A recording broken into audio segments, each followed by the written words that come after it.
Maintenant à nous deux. Rachid Bathily. Parlons de cette fin de saison qui était vraiment à la hauteur de nos attentes, remplie de tensions et surtout de rebondissements inattendus.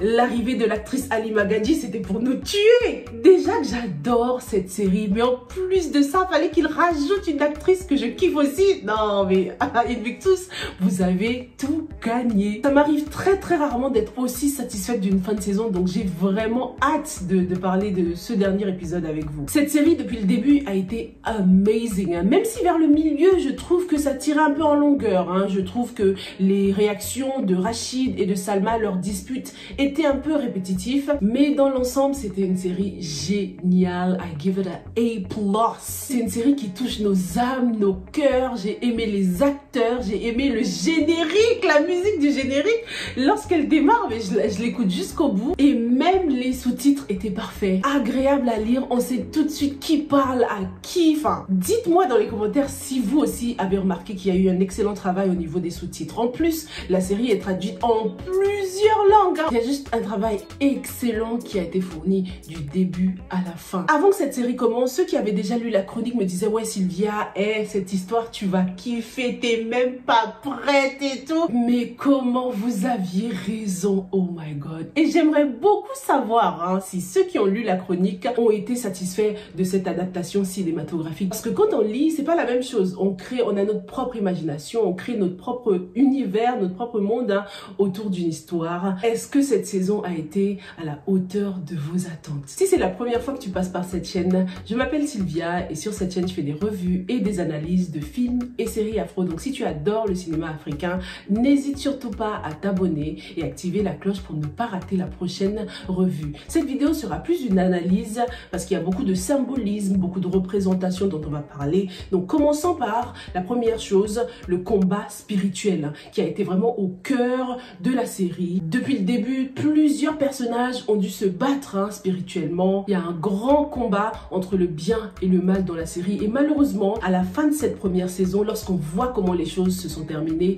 on peut dire que le mal a gagné cette bataille. Moulay qui fait son grand retour, la rupture entre Salma et Rachid, Kumba et Tidiane qui s'enfoncent dans le mensonge, surtout Kumba, et puis il y a Siré et Ralia aussi.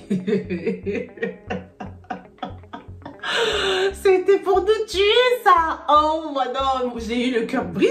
Ah non, on va en parler. Donc le mal emporte cette bataille, mais la guerre n'est pas finie. Personne n'a dit que le chemin vers le bonheur ou le combat spirituel pour certains allait être facile. Dès le début de cet épisode 26, d'ailleurs, Invictus c'était trop court. Franchement, je voulais pas que ça se termine à 26. En fait, on a tellement eu l'habitude avec 32 épisodes que je m'attendais pas à ce que la première saison s'arrête là. Mais je trouve que c'était d'un côté une bonne façon de terminer les choses sans trop tirer en longueur. Et au moins, ça nous tient en haleine pour la suite. On a vraiment hâte que la saison 2 arrive. Donc, dès le début de cet épisode, on a l'ange gardien qui apparaît dans le rêve de Rachid pour lui mettre en garde. C'était un warning. Il lui a dit: attention Rachid, tu t'es éloigné de la lumière. Il faut que tu retournes aux fondamentaux. C'est parce qu'il n'y a pas de lumière en toi que tu vois de l'obscurité partout. Cet ange a eu vraiment des paroles sages comme à son habitude. J'ai adoré sa représentation sur ce cheval blanc et ça m'a tout de suite renvoyé aux 4 cavaliers de l'Apocalypse. Il y a le cavalier sur le cheval blanc, celui sur le cheval rouge,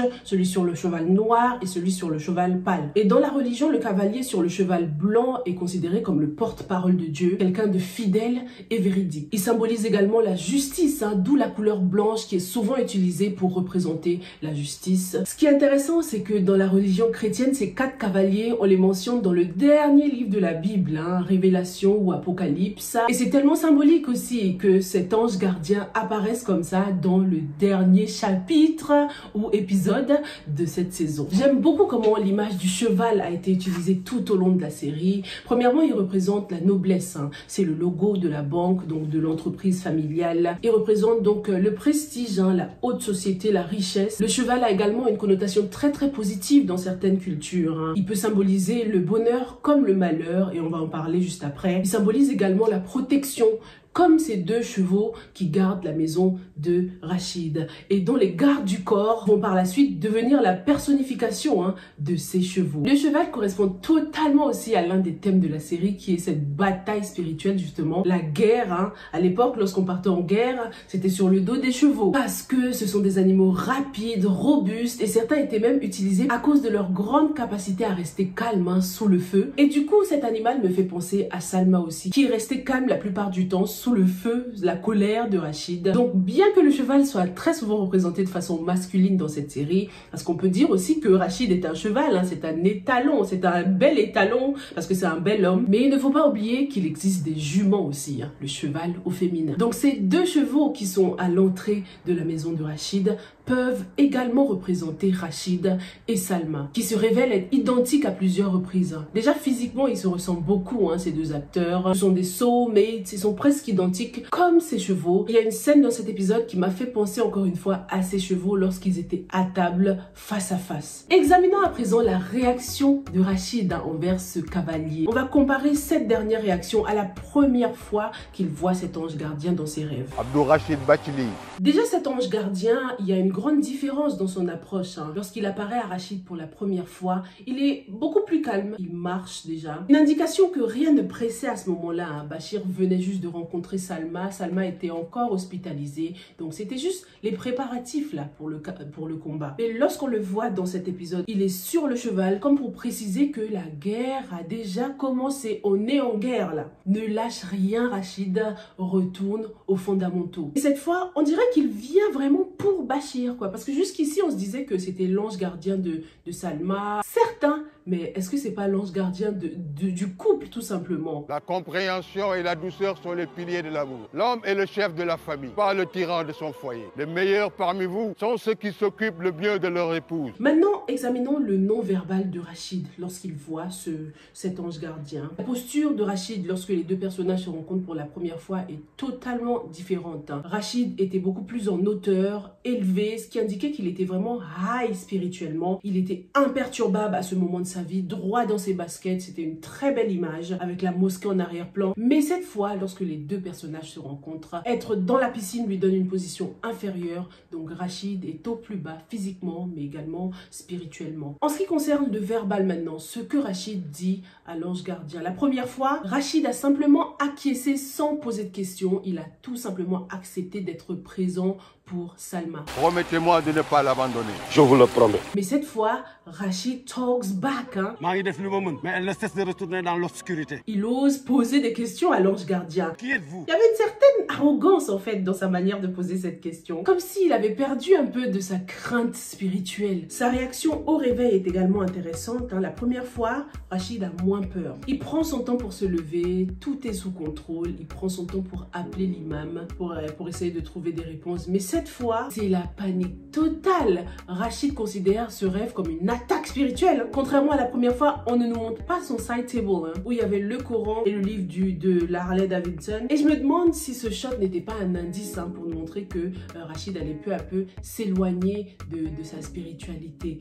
et embrasser son côté sombre. Je sais pas, parce que dans cet épisode, même lorsqu'il se réveille, on le retrouve dans la salle de bain. On ne sait pas s'il venait juste de prendre sa douche ou bien s'il venait de faire ses ablutions pour prier. On ne le voit pas prier, alors que la réalisation aurait pris le temps de nous montrer sa routine, de nous montrer qu'il allait prier juste après. À mon avis, Rachid n'a pas prié, même si se laver les mains et le visage donnait l'impression qu'il faisait ses ablutions. Mais c'est ce qui se passe juste après qui me fait dire ça. Comment il s'habille. Rachid s'habille en total look noir. Je crois que c'est la première fois depuis le début de la série qu'on le voit en total look noir comme ça. Rachid est clairement perturbé. Il prend sa moto, il met son casque, il met sa veste de motard avec la tête de mort derrière. Oh non, ça me donnait des vibes de Ghost Rider, les gars. Et la musique a été tellement bien choisie pour cette scène. Rachid est complètement dans les ténèbres à ce moment-là. Il s'est complètement éloigné de ses principes. Continuons avec Khadija. On a quand même une petite victoire du bien puisqu'elle a été frappée par un grand malheur. Le pronostic vital de sa fille est engagé. Ce malheur était très prévisible depuis la scène du marabout. Déjà, lorsqu'elle y allait, on entend quand même l'appel à la mosquée, comme si Dieu essayait de la prévenir. mais comme elle est aveuglée par le mal, elle n'entend absolument rien sur le chemin vers le mal. Lorsqu'elle arrive chez ce marabout, elle porte des boucles d'oreilles qui me font encore une fois penser au cheval, au fer de cheval, retourné signe de malheur dans certaines cultures. Et le pompon, c'est quand le marabout lui-même, himself, la chasse. Belle victoire du bon contre le méchant. Asta est donc paralysée. Oh my god, mais ça c'est la pire des punitions pour ce personnage qui, depuis le début, a toujours été très superficiel. Ce personnage qui, tout au long de la série, a toujours usé de son charme, de sa beauté physique pour arriver à ses fins. Donc cet handicap sera très symbolique. Bon, on ne sait pas encore si c'est elle qui sera paralysée. Pour l'instant, l'hôpital a juste dit qu'elle avait fait un accident et que son pronostic vital était engagé. Mais bon, on en déduit qu'elle sera paralysée. J'espère qu'elle ne mourra pas. Un handicap sera beaucoup plus symbolique. Espérons que Asta profitera justement de cet handicap pour se repentir, pour se découvrir, pour se valoriser, pour s'aimer et surtout pour trouver le véritable amour. Un homme qui ne s'intéresse pas à elle seulement pour son physique. Et surtout qu'elle aussi soit capable d'offrir plus que seulement son physique aux hommes. Parce que ça se voit qu'elle manque beaucoup de confiance en elle, Asta. Et ce que j'aime bien, c'est qu'elle a un côté positif qui pourrait être exploité. En plus, il faut qu'elle fasse face à Soumaya. Elle peut pas s'en sortir comme ça après cette grosse trahison envers sa cousine. On imagine qu'elle va devoir beaucoup compter sur ses cousines justement pour s'occuper d'elle puisque sa mère ne sera pas toujours là. Sa mère sera occupée avec la banque ou avec Moulay qui a fait son retour. Donc pour éviter que Asta ne sombre dans une dépression, là, il faudra que ses cousines soient présentes pour elle parce que je pense qu'elle n'a pas beaucoup d'amis, Asta. Pourquoi pas une amitié entre elle et Raki parce que comme je l'ai dit dans une revue, elles se ressemblent au fond, ces deux-là. Sinon, je trouve que ce personnage de Asta dans cette première saison pouvait être beaucoup plus exploité que ça. Il y a des épisodes où je l'ai senti très absente. Je me demandais mais Asta, elle est passée où est le personnage, comme si l'actrice avait peut-être travaillé sur d'autres projets et qu'elle n'était pas tout le temps disponible. J'ai senti ce manque. Dites-moi si ça a été pareil pour vous. Soumaya a donc perdu son bébé. Franchement, un mal pour un bien, on va dire, parce que le nulard de Sheikh là, c'était même pas la peine. Dans l'épisode 23, lorsqu'elle lui annonce sa grossesse, j'ai été tellement gênée pour les deux. Non, il n'y avait aucune alchimie, aucun geste affectif. C'était froid. Non, Soumaya mérite mieux. J'espère que cet échec va l'aider à grandir et surtout à mûrir, elle qui a toujours été assez naïve en amour. Espérons qu'elle réussira à refaire confiance à nouveau après cette trahison. Ce sera le pompon lorsqu'elle va découvrir que Asta a abusé de sa confiance aussi. Entre Soumaya et Khalia, abus de confiance comme pas possible. J'imagine que les deux sœurs vont du coup se rapprocher dans leur malheur. Je les vois encore plus complices dans la saison 2. Qu'est-ce que vous en pensez? La police est donc activement à la recherche de Sheikh, mais il n'y a pas que la police qui veut sa peau, ses collaborateurs aussi. Je me demande si on pourra réellement le retrouver, ce personnage. De toute façon, je ne vois pas du tout ce qu'il pourra apporter dans la deuxième saison. Sa présence, ce sera juste pour du closure, pour en finir. Et peut-être que Asta travaillera avec la police, décidera de le piéger justement pour se racheter. Puisqu'elle est l'une des seules personnes qui connaît réellement Sheikh, il pourrait décider de lui faire confiance et tomber dans son piège. Asta, elle lui doit bien ça à Soumaya. Parlons maintenant de Siré, ce petit bandit là. Il m'a brisé le cœur, les gars. Lui et Khalia, je les trouvais tellement mignons, même si au fond de mon cœur, je me doutais qu'ils n'allaient pas finir ensemble, ces deux-là. Siré était beaucoup trop hésitant en ce qui concerne Khalia. Et la scène qui m'avait fait douter, c'était la scène de la déclaration. Lorsqu'il a rehearse et rehearse, s'est entraîné et entraîné devant plusieurs meufs, je me suis dit, c'est quoi ça? Non, Siré, ça va pas être naturel là, même si on est timide. C'est bon, t'as quel âge? Et au final, les gars, on découvre qu'il ne s'intéressait qu'à Khalia juste pour avoir un pion dans sa famille, juste pour protéger sa sœur. Et pendant ce temps, il a une copine qu'il masse bien tous les jours. Oh my god, Siré. Quelle trahison! J'ai eu trop mal pour Khalia. Franchement, je vois pas comment il va se rattraper.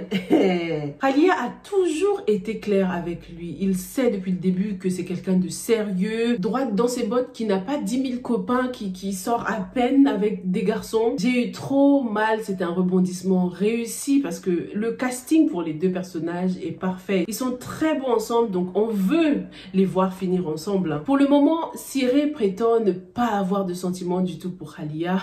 C'est ce qu'on va voir. Il la considère juste comme une petite bourgeoise là, mais je crois que son problème à Siré, c'est surtout son manque de confiance en lui. Il pense que Khalia est trop bien pour lui, qu'elle est out of his league. C'est pour ça qu'il préfère se distancer, ne pas être trop impliqué, parce qu'il n'a pas confiance en lui. Dans la deuxième saison, il s'agira pour Siré de savoir ce qu'il veut vraiment, gagner plus de confiance en lui, parce qu'il est est clair que Khalia peut faire de lui un meilleur homme. Elle peut l'aider à devenir meilleur. Hâte de découvrir un nouveau Ciré dans la deuxième saison, celui qui ne joue pas à la comédie, qui n'est pas trop maladroit. Un Ciré beaucoup plus sérieux peut-être, vous pensez? Même si on adore quand même son petit côté maladroit, c'est mignon. Mais il faut qu'il nous sorte le grand jeu Ciré dans la deuxième saison. J'espère qu'à cause de tout ce qui se passe là, ça ne va pas résulter à des tensions entre ces deux familles. Lorsque Rachid va apprendre ce que Ciré a fait à sa sœur, il va pas être très content. Même si je me dis d'un côté, ça va peut-être l'aider à se rendre compte de ce qu'il a fait subir à Salma, même si le degré de violence n'est pas pareil. Salma a donc décidé de rentrer chez ses parents. Elle a très bien fait parce que, non, à un moment donné, c'est bon là, un peu de dignité. Elle a ramassé sa dignité, elle est partie. À un moment donné, stop. Ton mari t'annonce comme ça qu'il a déjà épousé quelqu'un d'autre et que toi tu deviendras la femme de ménage de la maison. Non mais faut arrêter un moment. Il te dit qu'il te garde par pitié pour ton père. C'était violent, Rachid y est allé un peu trop fort. Je pensais même que c'était un cauchemar à un moment donné, que Salma dormait. Elle rêvait de Rachid en train de lui dire tout ça. Tellement c'était absurde. Mais c'est bien la réalité. Rachid a déjà épouser quelqu'un d'autre. Le retour à la maison de Salma était un petit parallèle au premier épisode. Salma considère son cocon familial comme son refuge et c'est admirable de voir à quel point sa famille ne l'abandonne jamais. Ils sont toujours prêts à l'accueillir. C'est un luxe d'avoir une famille comme ça chez qui tu peux aller te réfugier. S'imagine s'ils n'étaient pas là, Salma n'aurait pas eu d'autre choix que de rester mariée à Rachid, de rester dans cette maison et subir parce qu'elle n'a pas de plan de secours. Pour ce qui est de la suite, maintenant qu'elle aura un peu plus de liberté, espérons qu'elle va pouvoir terminer ses études parce que je me dis que Rachid a sûrement payé pour toute l'année. Espérons qu'elle pourra trouver du travail, rencontrer peut-être quelqu'un, même si j'ai du mal à imaginer Salma avec quelqu'un d'autre. Elle et Rachid sont vraiment des âmes sœurs, mais peut-être qu'il y aura quelqu'un qui s'intéressera à elle et cet amour ne sera pas réciproque, quoi. Je pense à Salia, même si franchement ce personnage, j'ai juste envie qu'il soit un bon ami, un bon complice de Salma. On ne sait rien de lui pour l'instant à part le fait qu'il a des enfants. Apparemment il a 2 enfants. Mais avant de développer sur Salia, parlons d'abord de Tidiane et Kumba qui décide donc de quitter la maison familiale. Dommage parce que Salma va se retrouver un peu toute seule, bon même s'il y a sa maman. Kumba était sa confidente quand même, sa sœur. Ça faisait toujours plaisir de les voir ensemble, de les voir partager ensemble et c'est sûr que Kumba n'aurait pas pu garder son secret longtemps avec l'arrivée de Salma dans cette maison. Mais maintenant qu'il décide de partir, on n'est pas prêt de le découvrir son secret à Kumba. Par rapport à Tidiane, je suis tellement fière de l'évolution de ce personnage. C'est celui qui a le plus évolué de façon très positive. Cette saison se termine avec un Tidiane adouci, un Tidiane qu'on voit rigoler beaucoup plus, un Tidiane plus patient, plus compréhensif. Pas étonnant que Kumba choisisse de garder ce secret pour ne pas tout gâcher. Elle est donc enceinte de 5 mois déjà les gars, donc sa grossesse est très avancée. On a passé les premiers mois délicats où il y avait peut-être beaucoup plus de risques de fausse couche ou quelque chose. Là ça y est, à 5 mois on peut déjà presque connaître le sexe du bébé, tout ça, ça y est. Tidiane et Kumba vont-ils devoir élever l'enfant de quelqu'un d'autre? Tidiane était tellement heureux à l'idée que sa femme soit enceinte. Est-ce que Kumba osera dire la vérité un jour? Oh my god. Sa copine Astou est toujours une menace, surtout que Kumba travaille toujours dans le même environnement. Je sais pas comment elle fait. Fallait qu'elle change de taf. Donc le risque que son secret soit dévoilé est toujours présent. Le gros plot twist serait que Tidiane sache déjà qu'il avait déjà reçu ses résultats et qu'il sait très bien qu'il ne peut pas avoir d'enfant. Donc il se doute que cet enfant ne soit pas de lui. Mais lui aussi a des secrets, cache la vérité, tu sais. Parce que tout comme sa femme, au fond, lui aussi a peur des regards des gens, de ce que la société va penser. N'hésitez pas à faire vos hypothèses concernant ce couple dans les commentaires. Parlons maintenant de Salia, un personnage que j'adore déjà beaucoup. Très contente que cet acteur fasse partie de cette aventure Salma parce que je l'ai adoré dans Emprise. Déjà, parlons du nom qu'on lui a choisi. Dès qu'on nous l'a présenté, je savais déjà que ce mec allait être un petit gentil de l'histoire. Salia, c'est très doux. J'ai l'impression que c'est un prénom mixte même, qu'un homme ou une femme pourrait porter. C'est très doux par rapport au prénom de ses collègues gardes du corps. Demba, Zarko. Zarko, ça fait requin. Bon, j'ai rien contre les Demba et les Zarko, mais vous voyez ce que je veux dire. Zarko, ça me fait penser au dessin animé Zig et Charco, justement, où Charco, c'est un shark, un requin. Donc, j'ai tout de suite compris que ce personnage de Salia allait être assez gentil, mais ça veut pas dire qu'il n'a pas de passé, qu'il n'a pas un background. J'adore le fait qu'ils s'entendent très bien avec Salma, qu'ils deviennent des complices hein, petit à petit. Salma voit en lui un confident quand même, elle peut lui parler à cœur ouvert, lui dire toutes les vérités. Donc j'espère qu'il aidera Rachid à ouvrir les yeux concernant Salma, à le faire culpabiliser, à lui ouvrir les yeux par rapport à ces gardes du corps là qui ont menti. Salia sera-t-il également le chauffeur de la nouvelle femme de Rachid? Ce serait très convenient hein, parce qu'il pourrait découvrir quelques secrets. On sait que les chauffeurs ont les oreilles qui traînent. Et puis Salia, je le vois aussi faire face à Moulay lorsque Moulay voudra s'en prendre à Salma. Qui nous dit que les deux hommes ne se connaissent pas? Salia, je le vois comme un mec qui a eu un passé de gangster un peu, mais qui a décidé de se ranger, qui a décidé de se réinsérer dans la société, qui a son petit taf tranquille, mais qui était un gangster quand même, un gangster au grand cœur, à la Django. Il a tout de suite capté que les gardes du corps n'étaient pas nets. Hein. Donc il a l'air d'avoir beaucoup d'expérience dans ce domaine de gangster gang là. Je me dis qu'il a peut-être connu Moulay lorsqu'ils étaient petits, ou peut-être en prison, peut-être qu'ils ont grandi dans le même quartier, peut-être que lui aussi était un talibé dans le passé. Et ce sera l'occasion de montrer qu'il y a de l'espoir pour les enfants de la rue aussi. C'est pas parce que Moulay a grandi dans la rue, qu'il a été élevé par la rue, qu'il n'aurait pas pu faire de meilleurs choix. Donc comparer deux hommes qui viendraient du même milieu, ce serait pas mal. Hein. En tout cas, c'est un personnage très très intéressant à creuser les gars. Parlons maintenant de Moulay.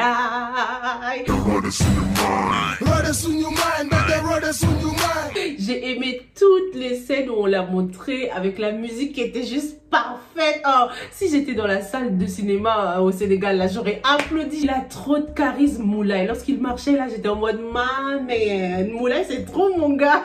Par rapport à son passé, oh my god, j'ai trop eu de la peine. C'était très touchant de découvrir son enfance, découvrir comment il a été élevé par la rue. On comprend mieux comment tout a escalé, hein, comment il a forgé sa personnalité. On comprend mieux son mindset et pourquoi le mal est autant ancré en lui, quoi. Il est donc revenu dans la vie de Raki, son pire cauchemar. Hein. Ce n'était qu'une question de temps, de toute façon, avant que Moulay ne réapparaisse. Personne n'a dit que le changement allait être facile, hein, Raki. C'est un très très bon début. Elle a changé d'environnement, elle a rencontré d'autres personnes qui la valorisent. Elle a compris qu'elle pouvait être autre chose que Raki, la dealeuse. Et ça, c'est tellement précieux. Pour la première fois de sa vie, elle a goûté à autre chose. Mais avec le retour de son pire cauchemar, avec le retour de la personne qu'elle craint le plus au monde, le changement sera très difficile. Et vraiment, le seul moyen pour elle d'échapper à Moulay, les gars, ce sera de l'éliminer. Hein. Il faut que Raki le tue. Il faut que Moulay meure. De toute façon, lui, je le vois pas changer du tout.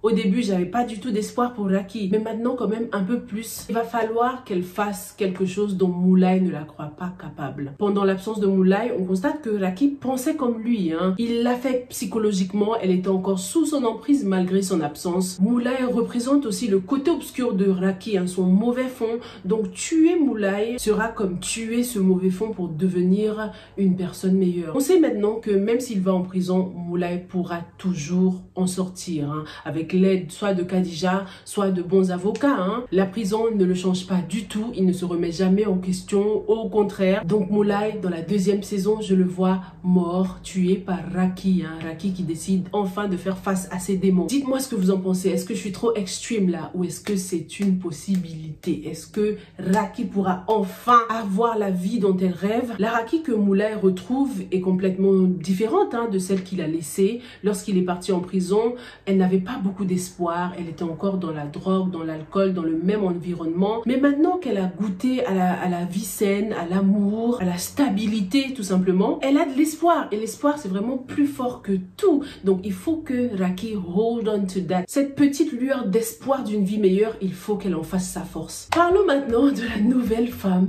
de Bachir. Cet épisode 26 nous laisse avec une fin assez ouverte, hein, parce qu'on se demande qui est réellement cette femme qu'il a épousée. Est-ce que c'est sa secrétaire ou est-ce que c'est cette femme qu'on nous montre à l'hôtel? La proposition de mariage qu'il fait à sa secrétaire n'était pas mal, hein. Se marier à son boss millionnaire et devenir deuxième femme, ou bien se marier à un vieillard de 60 ans et devenir sixième femme. Mais comme elle nous l'a dit elle-même, cette secrétaire est une romantique. Hein. Donc je la vois très mal accepter d'épouser Rachid, surtout qu'il était très boss et franchement, t'as vu comment il lui a demandé de l'épouser? On dirait que c'était un déjeuner d'affaires le truc.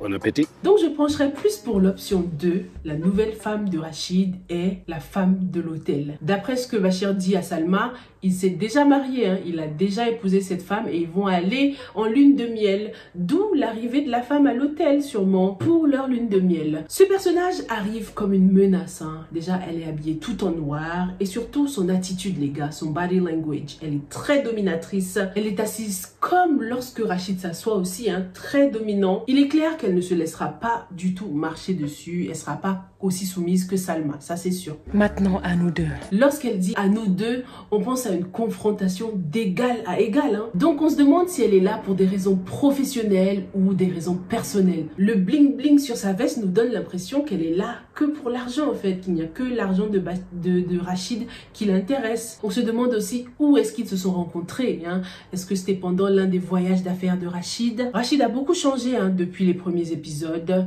Avant on nous disait que c'était un homme très pieux, qui n'avait jamais eu de relation, qui ne serre même pas la main des femmes, qui ne laisse aucune femme monter dans sa voiture à part ses sœurs et sa mère. Donc d'où vient cette femme? Qu'est-ce que la saison 2 nous réserve? Est-ce que c'est une femme de son passé? Ça m'étonnerait quand même de découvrir que c'est une femme qu'il a connue dans le passé. Rachid est tellement quick to judge Salma, à chaque fois il l'appelle droguée, droguée. Il la juge tout le temps, donc ce serait tellement drôle de découvrir qu'en fin de compte, ah ok, toi aussi t'es pas très clean, hein, monsieur Rachid Bachili. En tout cas, je pense qu'on espère tous que cette nouvelle femme lui fera la misère, qui va bien pleurer, bien morfler pour récupérer Salma. Dans la deuxième saison, je pense que ce sera Rachid le pleurnicheur et pas Salma.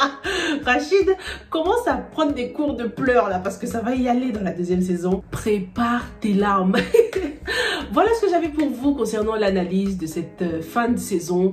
Dites-moi ce que vous en avez pensé. Est-ce que vous avez adoré comme moi? Cette série nous apporte tellement beaucoup. Elle nous apprend beaucoup sur le mariage. Elle nous donne de l'espoir aussi surtout, hein. Avec la volonté de Dieu, on peut tous changer par amour pour soi. Merci beaucoup d'avoir regardé et on se retrouve dans la prochaine. Stay safe and stay blessed. Bye!